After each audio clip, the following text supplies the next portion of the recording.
During the 1991 Gulf War, the deadly dance of tanks raged across the desert sands. For American soldiers, the seemingly indestructible armored vehicles revealed their vulnerabilities for the first time. From the outside, a tank appeared invincible: massive steel walls, powerful cannons, and endless firepower. Yet inside, the crew was packed tightly, surrounded by fuel and ammunition. A single shot could turn everything into a catastrophe.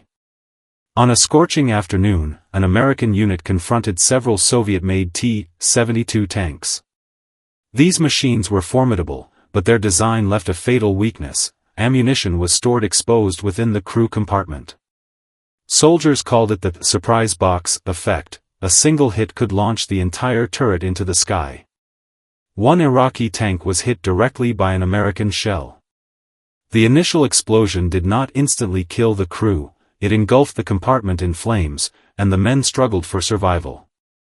Witnesses later recalled seeing the gunner still trying to open the hatch, flames spreading across his body, and his desperate screams. The steel heated and jammed the mechanism, and shortly after, the ammunition detonated in rapid succession, tearing the turret away in a massive fireball. The tank and everyone inside were gone.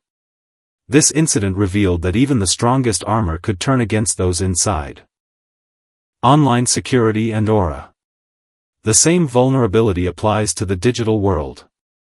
When I searched for my own name and email online, I found pages full of private information collected by data brokers, old addresses, phone numbers, even details about my family, all publicly accessible. It was a jarring sense of exposure. Data brokers gather and sell personal information without consent, profiting billions. Technically, you can request removal, but the process is frustratingly complicated. That's where Aura comes in. Aura automatically removes your personal information from these sites and keeps it private. I use it myself and recommend it to my family. Aura is more than just data removal, it's a complete digital security platform.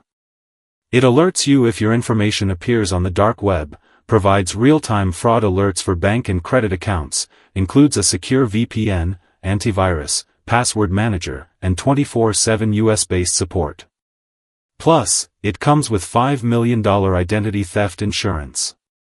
Thanks to Aura, I truly feel safe online. You can try it free for 14 days via the link in the description and see how exposed your personal information really is. USS Iowa turret explosion. On the morning of April 19, 1989, the USS Iowa conducted training exercises off Puerto Rico. One of the largest vessels in the U.S. Navy, it was armed with 16-inch guns capable of firing nearly 1-ton shells. Each turret was a 3-story steel fortress. Turret 2, fully manned with 47 sailors, was preparing the guns for fire. At 9:55 a.m., a catastrophic explosion occurred while the crew loaded powder charges.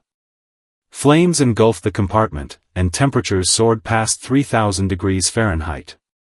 Witnesses recalled faint cries over the intercom. Deck crew tried to open the hatches, but the steel was unbearably hot and locks jammed from internal pressure.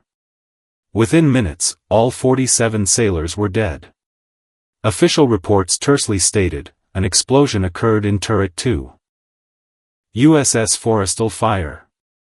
On July 29, 1967, the USS Forrestal operated off Vietnam with over 5,000 personnel and 100 armed aircraft.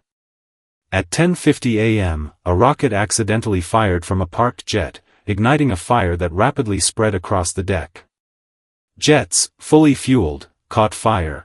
Pilots trapped in cockpits screamed as flames consumed the deck. Temperatures exceeded 1,000 degrees, and bombs detonated in sequence. Survivors recalled bodies being thrown into the air and others covered in burning jet fuel. Some pilots remained trapped in their aircraft, burning alive. Firefighting crews battled the inferno with hoses, but explosions forced them back repeatedly. The fire raged for hours, ultimately killing 134 sailors and severely injuring over 160. The Navy later described it as one of the worst disasters in its history. Kursk submarine tragedy. On August 12, 2000, the Russian nuclear submarine Kursk participated in exercises in the Barents Sea. A torpedo malfunctioned and exploded in the forward compartment, followed by a chain reaction with the other torpedoes. Most of the crew died instantly, but 23 sailors survived in the aft section. Captain Lieutenant Dmitry Kolesnikov left a note: "All crew from compartments 6, 7, and 8 have moved to the 9th. There are 23 of us. None of us will surface.